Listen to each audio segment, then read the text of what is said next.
Alhamdulillah Bapak dan Ibu yang dirahmati oleh Allah Subhanahu wa taala, kita akan mengutip kisah dari juz 8, yaitu kisah terkait Nabi Adam alaihissalam. Nabi Adam alaihissalam sebagaimana kita ketahui adalah manusia yang pertama yang diciptakan oleh Allah Ta'ala Jalla Jalaluhu wa Ta'ala fi'ulah. Allah menciptakan Adam sebagai makhluk yang sempurna dengan akal, pikiran, serta menjadikannya sebagai nabi dan khalifah pertama di atas muka bumi ini. Adam alaihissalam Allah ciptakan dari tanah, dianugerahi pengetahuan tentang semesta sebagai keistimewaannya. Di dalam surat Al-Baqarah, Allah Subhanahu wa taala mengatakan kepada para malaikat bahwa Ia akan menciptakan manusia dari tanah yang nantinya menjadi khalifah di atas muka bumi ini. Wa idz qala rabbuka lil malaikati inni ja'ilun fil ardi khalifah. Juga Allah Subhanahu wa taala sampaikan di dalam firman-Nya dalam suratul A'raf, wa laqad khalaqnakum tsumma sawwarnakum tsumma qulna lil malaikati isjudu li adama fasajadu illa iblis.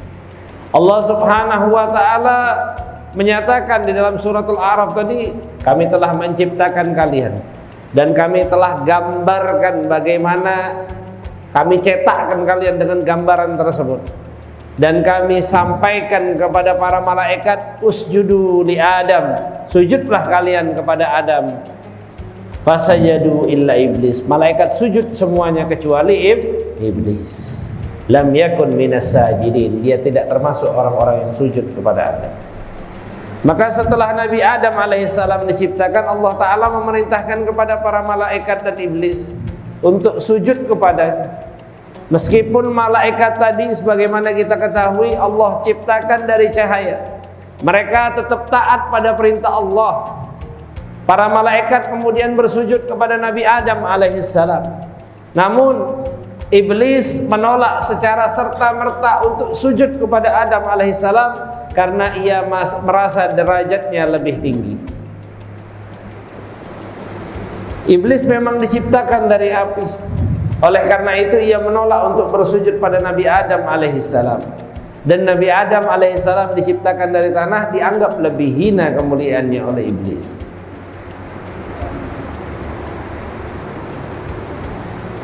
Dan Allah Subhanahu wa taala berfirman dan bertanya kepada iblis, wahai iblis, apa yang menghalangimu untuk bersujud kepada yang telah aku ciptakan saat aku perintahkan kepadamu? Iblis menjawab, aku lebih baik dari. Kenapa? Aku tidak akan sujud kepada apa yang engkau ciptakan dari tanah. Hal ini Allah nyatakan di dalam firman-Nya, qala ma mana'aka alla tasjuda id amartuk qala ana khairum minhu khalaqtani min nar wa khalaqtahu min tin. Allah Ta'ala berfirman, apakah yang menghalangimu wahai iblis sehingga kamu tidak mau sujud kepada Adam setelah aku memerintahkan kepadamu? Apa kata iblis? Iblis menjawab dengan angkuh, aku lebih baik dari dia. Kau ciptakan aku dari api, sedangkan kau ciptakan dia dari mana? Dari tanah. Ketika iblis menolak untuk patuh kepada Allah Subhanahu wa taala, itu membuat Allah Subhanahu wa taala murka. Iblis berdosa dan dihukum oleh Allah Subhanahu wa taala dan dikeluarkan dari surga. Meskipun dihukum, iblis tidak menyesal. Padahal iblis ini diceritakan dalam beberapa riwayat ya, iblis ini termasuk tadinya hamba Allah yang paling taat. Tidaklah satu jengkal di muka bumi ini kecuali pernah disujudin oleh iblis. Saking rajinnya ibadah iblis ini. Tapi apa yang membuat iblis tadi tergelincir? Hati, angkuh, sombong. Itu yang membuat iblis akhirnya tergelincir. Udah dihukum nggak nyesel. Kenapa? Karena sombong. Sebaliknya apa? Ia bersumpah untuk menggoda Nabi Adam dan keturunannya agar tersesat. Iblis berharap apa? Agar manusia menjadi teman baginya di neraka kelak. Dia udah tahu bakal diadab sama Allah Subhanahu wa taala. Waliyatubillahi taala. Qala fahbit minha fama yakunu laka an tatakabbara fiha fakhruj innaka minas saghirin. Allah taala berfirman menyampaikan kepada iblis, wahai iblis, turunlah engkau dari surga. Ya. Karena kamu tidak sepatutnya ada di situ. Menyombongkan diri di dalamnya, keluarlah. Sungguhnya kamu termasuk makhluk yang hina. Dan subhanallah, subhanallah, iblis dikeluarkan dari surga karena apa? Karena kemaksiatannya kepada Allah Subhanahu wa taala, enggak taat pada perintahnya Allah. Tapi iblis ini termasuk makhluk yang pintar. Ada permohonan yang dia minta kepada Allah ketika dikeluarkan dari surga. Apa? Dia minta tangguhkan sampai hari kiamat. Umurnya dipanjangkan sampai hari kiamat. Di mana? Dia berkata kepada Allah Subhanahu wa taala, "Ya Allah, berikan tangguh kepadaku sampai mereka dibangkitkan kelak." Allah taala mengabulkan apa yang diminta oleh iblis. Sungguhnya engkau termasuk dari qala anzirni ila yaumi yub'atsun qala innaka minal munzirin. Kau termasuk orang yang ditangguhkan oleh Allah Subhanahu. Kau dapat umur yang panjang. Setelah Allah taala memberikan tangguh kepada iblis tadi apa? Ia merasa benar-benar yakin ya dengan penangguhan tersebut, maka ia pun benar-benar melawan dan durhaka. Iblis berkata, apa? Sebagaimana engkau telah membinasakanku ya Allah, maka aku pun akan menghalangi para hamba-hambamu yang kau ciptakan dari keturunan Adam. Aku akan menyesatkannya dari jalan kebenaran, supaya mereka tidak menyembah dan mengesahkanmu. Iblis ini apa? Akhirnya menjadi makhluk yang menghalangi anak cucu Adam dari kebaikan dan menjadikan keburukan itu indah dipandang oleh mereka. Nabi Adam begitu menyaksikan kejadian yang seperti ini, Nabi Adam apa yang dia rasakan? Dia merasakan suasana cinta, dicintai oleh Allah. Rasa takut karena takut Allah Subhanahu wa taala murka. Dan bingung apa yang mau diperbuat sama Adam. Nabi Adam sangat mencintai Allah Subhanahu wa taala, memuliakannya dengan memerintahkan para malaikat untuk sujud kepadanya. Nabi Adam juga takut saat melihat Allah taala murka terhadap iblis tadi. Dan Nabi Adam ini bingungnya gara-gara apa? Dia bingung, kok makhluk ini baru kenal sama dia tapi udah benci. Ya? Benci sama Nabi Adam. Makhluk itu pun membayangkan bahwa dia lebih mulia daripada Adam. Padahal tidak ada bukti yang menunjukkan bahwa Adam lebih mulia dari dia ataupun iblis lebih mulia dari dia. Maka dari pengalaman tersebut Nabi Adam meyakini apa? Bahwa iblis ini simbol kejahatan. Sebaliknya para malaikat menjadi simbol kebaikan. Sementara pada saat itu Nabi Adam alaihissalam belum sepenuhnya memahami hakikat dan tujuan penciptaannya. Kenapa diciptakan oleh Allah Subhanahu wa taala? Allah taala yang akhirnya memberikan pemahaman yang lebih dalam tentang hakikat, tentang hikmah penciptaan dan rahasia di baliknya.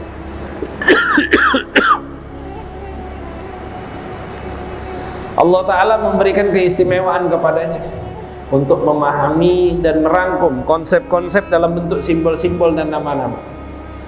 Akhirnya dikenalkan tuh seluruh nama-nama oleh Allah Subhanahu wa taala. Akhirnya disuruh kasih nama burung ya, bintang, pohon, awan. Akhirnya Nabi Adam paham. Allah taala nanamin pengetahuan tersebut kepada Nabi Adam alaihissalam.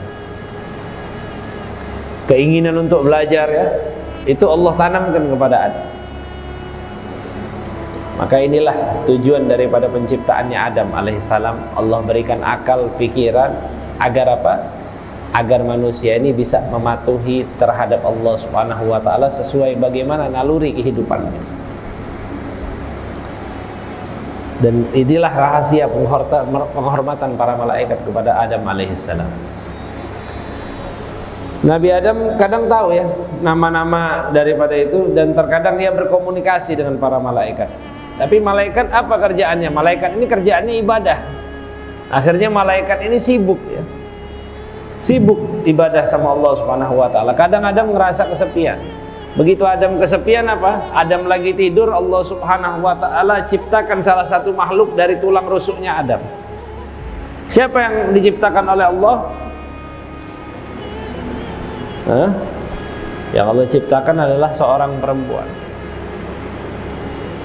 Agar Adam menjadi tenang padanya.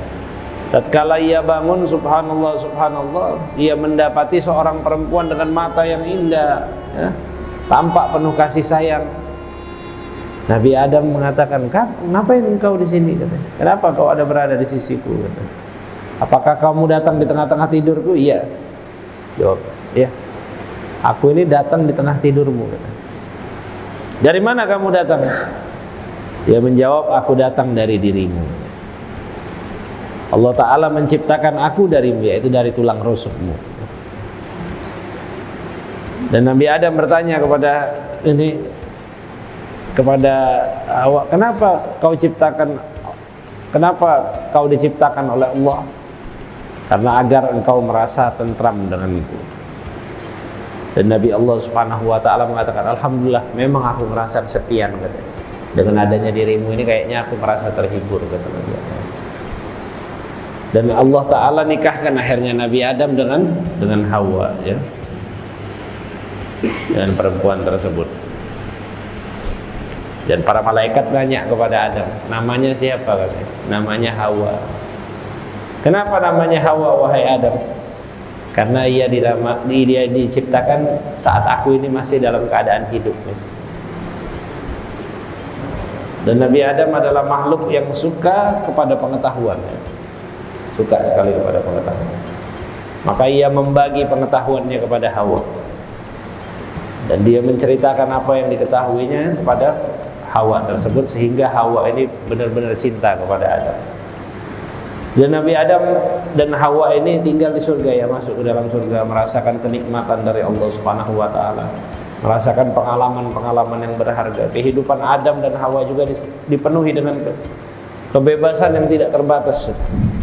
Nabi Adam mengetahui makna kebahagiaan yang ia rasakan pada saat berada di surga bersama Hawa. Gak lagi ngerasa kesepian, ya, karena ia dapat berkomunikasi dengan Hawa, nikmati nyanyian makhluk, tasbih dan sungai-sungai semuanya. Allah Ta'ala membolehkan kepada Adam untuk memakan semua buah-buahan, semua yang ada di surga tersebut. Dan Allah Ta'ala mengizinkan baginya untuk mendekati segala sesuatu, ya, kecuali satu pohon. Apa pohon tersebut? Yaitu pohon khuldi. Pohon itu mempunyai dahan, ya, bercabang satu dengan yang lainnya, dan dia memiliki buah. Pohon inilah yang Allah Ta'ala larang kepada Adam alaihissalam untuk memakannya. Dan Allah nyatakan, "Wala tagraba hadhihi syajarata fatakuna minadh dhalimin." Jangan kalian berdua dekati pohon tersebut. Dekat aja nggak boleh. Maka apa? Maka kelak kalian menjadi orang-orang yang zalim. Maka pada saat itu iblis merasa iri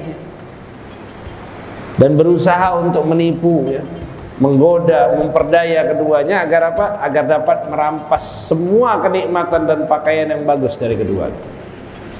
Maka ia berkata kepada Nabi Adam alaihissalam dalam keadaan kebohongan dan dusta, "Itu Tuhan kamu nggak melarang kalian berdua untuk deketin pohon tersebut supaya kalian berdua ini nggak jadi kayak malaikat," kata iblis. "Dan jika kalian memakan buah daripada pohon tersebut, niscaya kalian ini akan hidup abadi dalam surga." Iblis ini pakai nama Allah, ya, sumpah-sumpah dengan nama Allah. Wa qasamahuma innalakum laminan nasihin. Aku ini nasihatin kalian, udah jangan takut, ya. Akhirnya apa? "Aku ini udah diciptakan sebelum kalian," kata iblis. "Aku lebih tahu, ya. Maka ikutilah aku, niscaya aku yang akan bimbing kalian." Namun akhirnya apa? Akhirnya Nabi Adam ini apa? Sebagai manusia biasa, ya, ia lupa, hatinya ini ya terbolak-balik, ya. Tekadnya akhirnya ya lemah. Karena apa? Karena lupa sama perintahnya Allah. Wala tagrabah hadhihi syajarah, enggak boleh deketin pohon tersebut. Iblis akhirnya memanfaatkan kemanusiaannya Nabi Adam. Karena manusia itu diambil dari kata nisyan. Al-insan itu diambil dari kata nisyan. Apa nisyan itu? Artinya lupa. Disitulah lupanya Nabi Adam. Lupa terhadap apa?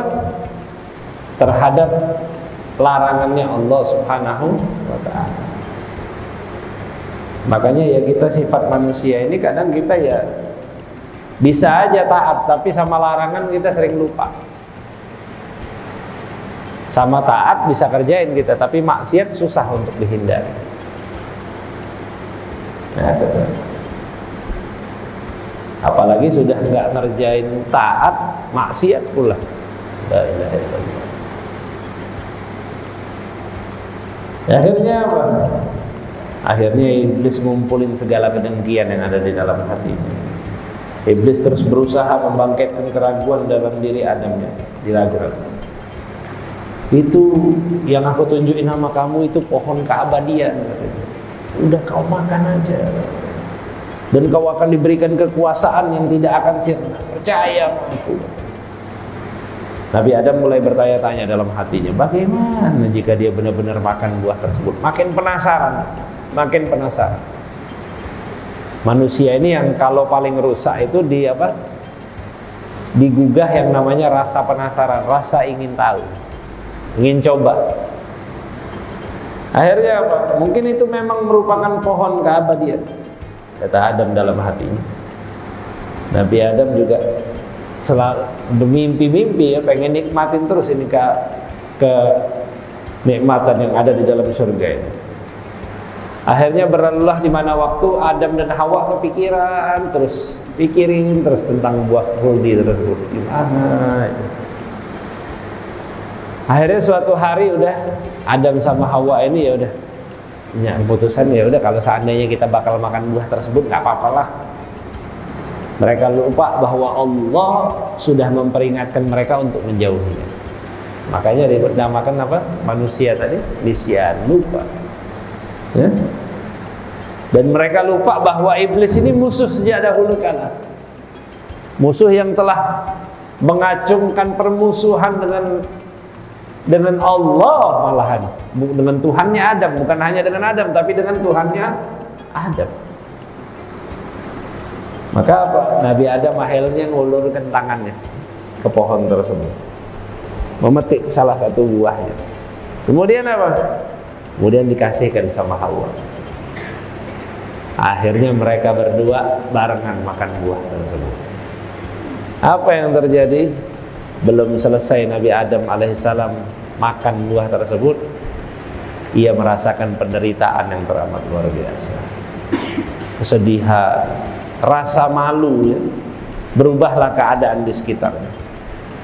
Yang tadinya musik-musik yang indah ya, suara-suara tasbih, semua berhenti sekejap. Dan tiba-tiba dia mengetahui bahwa dirinya dia ini enggak berpakaian. Fabadat sawatuhuma, ya. Terbuka semua. Demikian juga istrinya ini, Hawa. Masya Allah. Dan dia sama istrinya ini mulai ngambil daun-daun pohon tadi untuk apa? Untuk nutupin daripada tubuh mereka. Kemudian Allah Ta'ala merintahkan kepada mereka apa? Udah, ente berdua turun dari surga. Perintahin sama Allah untuk turun dari surga. Akhirnya apa? Akhirnya Nabi Adam alaihissalam dan Hawa turun ke bumi. Mereka keluar dari surganya Allah Subhanahu wa ta'ala. Nabi Adam dan Hawa diturunkan di dua tempat yang berbeda. Selama 40 tahun saling mencari satu dengan yang lainnya, sampai Allah pertemukan mereka berdua di mana? Di padang Arafah atau di Jabal Rahmah, di gunung kasih sayang. Dan saat mereka turun di bumi, Nabi Adam merasa menyesal. Nyesel atas kesalahannya. Sedangkan apa? Siti Hawa terus nangis gak berhenti nyesel. Mohon ampun kepada Allah Subhanahu wa ta'ala dengan surga. Akhirnya karena ketulusan taubat mereka, Allah Subhanahu wa taala menerima taubat mereka ya. Dan Allah taala memberitahukan kepada mereka bahwa bumi adalah tempat mereka yang asli. Mereka itu diciptakan dari tanah, inilah tempat. Inilah bumi, ini tempat kalian. Di mana mereka akan hidup di dalamnya. Di mana kalian akan mati di atasnya. Dan juga di mana kalian akan dibangkitkan kembali pada hari kebangkitan. Allah Ta'ala nyatakan gala fiha tahyawna wa fiha tamutuna wa minha tukhrajun. Di bumi itu kalian hidup dan di bumi itu kalian mati dan dari bumi itulah kalian akan dibangkitkan. Dan Nabi Adam akhirnya memahami betul bahwa iblis ini adalah musuhnya. Secara pasti dia mengerti bahwa iblis adalah penyebab ia kehilangan nikmat dan penyebab daripada kehancuran kehidupan Nabi Adam alaihissalam. Dan dia mengerti betul bahwa Allah Subhanahu wa taala jika menyiksa orang yang berbuat maksiat akan menyiksa orang yang berbuat maksiat dan bahwa jalan menuju surganya Allah itu akan dilewati oleh orang-orang yang taat kepada Allah Jalla Jalaluhu wa ta'ala. Dan dia yakin bahwa Allah Subhanahu wa ta'ala akan menerima taubat para hamba-hambanya, memaafkan dan menyayangi para hamba-hambanya. Allah Ta'ala mengajari mereka agar mereka beristighfar dan mengucapkan apa? Rabbana zalamna anfusana wa illam taghfir lana wa tarhamna lanakunanna minal khasirin. Ya Allah, kami telah menzalimi diri kami ya Allah. Kami telah menganiaya diri kami ya. Seandainya Engkau enggak memberikan ampunan kepada kami, enggak merahmati kami, maka kami akan menjadi orang-orang yang celaka ya Allah. Menjadi orang-orang yang rugi ya Allah. Akhirnya Allah Ta'ala menerima taubatnya Adam, memaafkannya serta mengirimnya di bumi ini sebagai apa? Sebagai rasul, sebagai utusannya Allah Subhanahu wa taala. Dan mulailah kehidupan Nabi Adam di atas muka bumi dengan berdakwah. Nabi Adam menyampaikan dakwah kepada istri dan anak-anaknya mengenai ajaran keimanan kepada Allah Jalla Jalaluhu wa ta'ala bi'illah. Allah telah menjadikan bumi ini sebagai tempat tinggalnya anak cucu Adam. Selama hidup di dunia ini, di bumilah kehidupan, di bumilah kematian dan kuburan mereka berada. Dan dari bumi itulah kelak pada hari kiamat kita semua akan dibangkitkan dan dikeluarkan dari situ semuanya. Dan Allah Ta'ala akan mengumpulkan orang-orang yang hidup pertama dan terakhir di muka bumi ini, yang dimana masing-masing mereka akan diberikan balasan sesuai dengan amal perbuatan mereka. Nah, mudah-mudahan kita semuanya mendapatkan inspirasi, mendapatkan motivasi dari kisahnya Nabi Adam alaihissalam. Amin ya rabbal walhamdulillahi rabbil alamin.